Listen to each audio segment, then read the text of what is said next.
Hello, Dr. K and AEP 858 classmates. This is my Module 17, the Data Analysis Protocol tool. I found this graphic and I really liked the simplicity of it. Let me adjust this a little bit.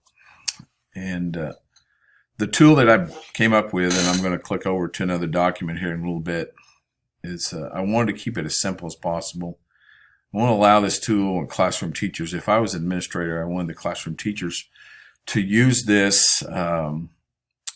They can use this tool for map scores. They can use this tool for a unit test. They can use this tool to look at a small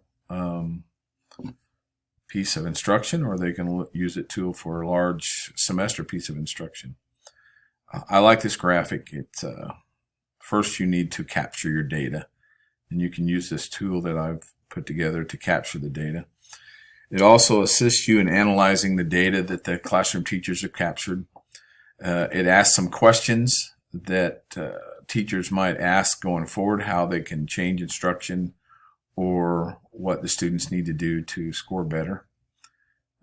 Make those suggestions, make changes, teach it again, and then assess the data again. So again, like in my classroom right now, and I've said this before, when I have a test and everybody in all my sections miss a certain answer, I just throw it out because it's obvious that it was a bad question or I didn't do this. So let me click over into the tool that I created.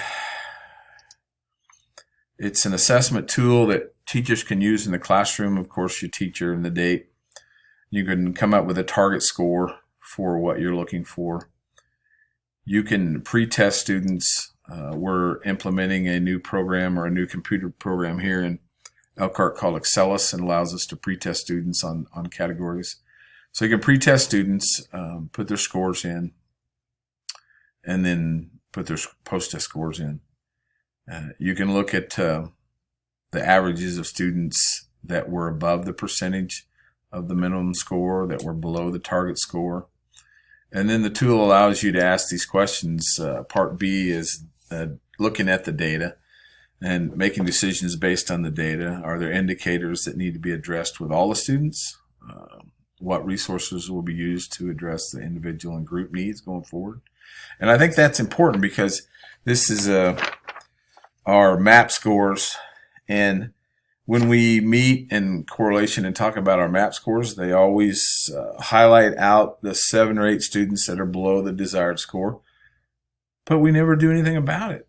I mean, they identify them, they look at the data and identify them, but there's never any action on, okay, how are we going to help these guys? So it's kind of frustrating. If I was a parent of one of those kids, I'd be a little frustrated. Part C of this tool is data dialogue and decision making. How can instruction be altered to improve student learning? And then the back side of the sheet, and I wanted to keep this as simple as possible for the teacher just to ask themselves some very basic questions about the data that they've collected. Area of strength in this table, cite evidence from item response report or constructed responses. Areas of need, of course, looking at scores and data is going to identify what you taught well and what you need to work on. Implications of the instructions, what does the teacher plan to do? And then recommendations, how will students be engaged in learning strategies and activities going forward?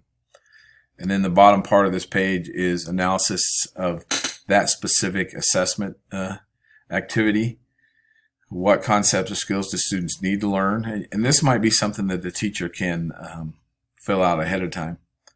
Or how can students most effectively learn these concepts, including strategies and resources? So I want to create this tool and keep it as simple as possible so that teachers can use this in their classroom. And again, this is something that both an administrator and a teacher can use assessing what's going on in the classroom going forward. So that's my AEP, Module 17. Thank you.